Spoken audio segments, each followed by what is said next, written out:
Hello नमस्कार welcome back to my channel. तर आजच्या व्हिडिओत मी शेअर करते हँड प्रिंटेड ब्लाऊज। तर पिंटरेस्ट इन्स्पायर्ड हे ब्लाऊज आहे। तर त्यासाठी सगळ्यात आधी मी ब्लाऊज कटिंग करून घेतलं आहे आणि मग त्यावर मी फॅब्रिक पेंटिंग करणार आहे। तर त्यासाठी ब्लाऊजची जी बॅक साईड आहे ती मी घेतली आहे आणि त्यावर सगळ्यात आधी टेलर चॉकने मी ते डिझाईन जी आहे ती ड्रॉ करणार आहे। ओके, तर अर्धा इंचाचे साईडचे कॉलम आणि मधला जो कॉलम आहे तो 1.5 इंचाचा मी ड्रॉ केला आहे आणि खालच्या साईडने 1 इंचाचा मी हा कॉलम जो आहे तो ड्रॉ करते।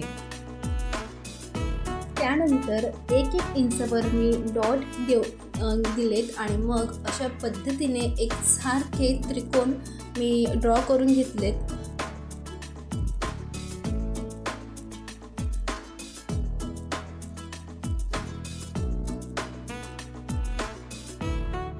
आणि चॉकने केलेली ही जी ड्रॉइंग आहे ती आपल्याला थोडी थोपटून घ्यायची आहे, जेणेकरून पेंटिंगच्या वेळेस आपल्याला प्रॉब्लेम येणार नाही।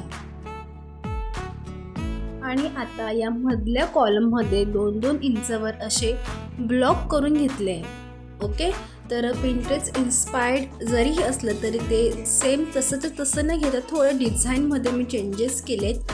ओके, तर खालची पट्टी तर ॲज इट इज मी घेतली आहे, पण जो वरचा जो कॉलमची डिझाईन होती ती मी थोडी वेगळी घेतली आहे।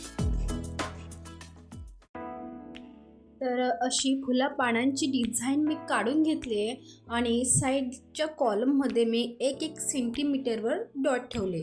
1-1 सेंटीमीटर, 1 इंच नाही। आणि मग परत त्रिकोण असे छोटे असे ट्रायंगल्स मी ड्रॉ केलेत।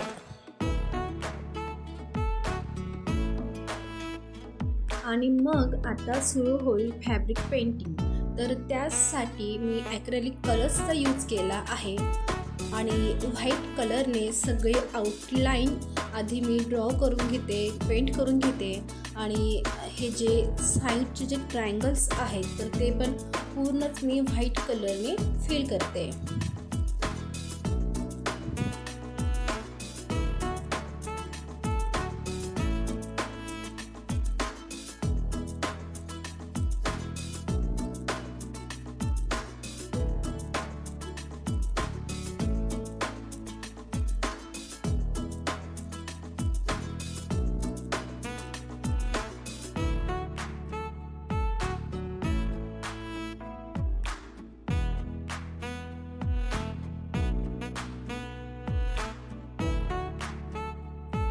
आणि मग बाकी आवडीच्या कलरनुसार मी कलरिंग करून घेणार आहे।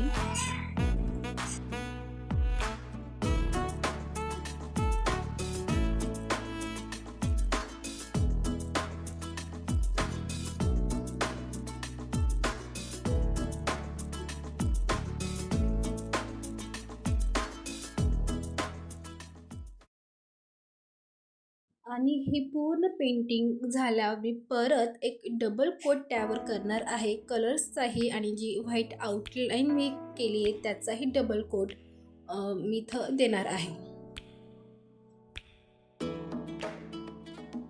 आणि इथं माझं फॅब्रिक पेंटिंग हे कंप्लीट झालं आहे आणि ब्लाऊज पूर्ण असं स्टिच करून मी त्याचा फायनल लुक तुमच्यासोबत शेअर करणार आहे।